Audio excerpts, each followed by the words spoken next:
chọn trước đó. Chẳng phải con đã yêu Chúa, nhưng chính Ngài yêu con từ trước. Từ lúc con chưa biết yêu Ngài, từ lúc con chưa nhận biết Ngài, Ngài yêu con giữa muôn người, Ngài đã chọn con. Xin dùng con theo ý của Ngài, làm tay chân cho người què quụt, cùng làm tai cho người bị điếc. Xin dùng con theo ý của Ngài, làm đôi mắt cho người bị mù, làm tiếng kêu cho người bị oan. Chẳng phải con đã chọn Ngài, nhưng chính Ngài chọn con trước đó. Chẳng phải con đã yêu Chúa, nhưng chính Ngài yêu con từ trước. Từ lúc con chưa biết yêu Ngài, từ lúc con chưa nhận biết Ngài, Ngài yêu con giữa muôn người, Ngài đã chọn con. Xin gửi con đi tới mọi miền để đem cơm cho người nghèo hèn và tặng nước cho người còn khát. Xin gửi con vào khắp muôn nhà, tặng thuốc thang cho người bận tần, tặng chiếu chân cho người lạnh co. Chẳng phải con đã chọn Ngài, nhưng chính Ngài chọn con trước đó. Chẳng phải con đã yêu Chúa, nhưng chính Ngài yêu con từ trước.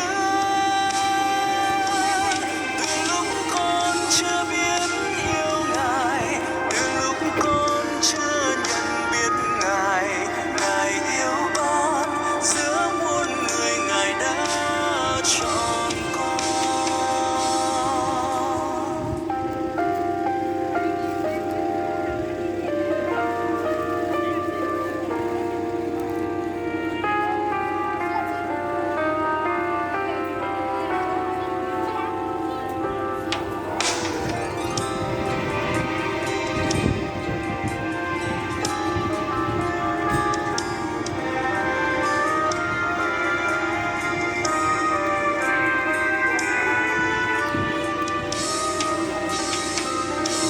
Xin gửi con ra khắp nẻo đường, bàn tay nâng ánh đèn dọi đường, tỏa lửa ấm cho người lạnh giá.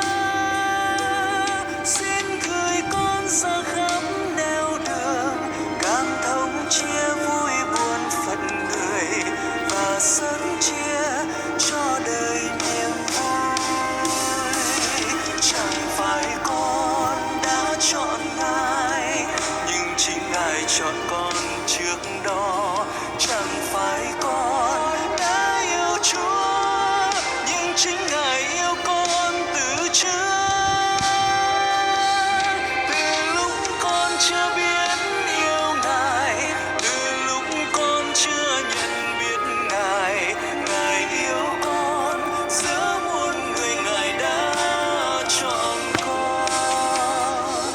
Xin gửi con vào khắp thôn làng, vui an trao cho người khổ sầu, gửi lòng tin cho người buồn chán. Xin gửi con vào khắp buôn làng, niềm vui trao những người buồn phiền, người lắng lo xin gửi bình an. Chẳng phải con đã chọn Ngài, nhưng chính Ngài chọn con trước đó. Chẳng phải con đã yêu Chúa, nhưng chính Ngài yêu con từ trước. Từ lúc con chưa biết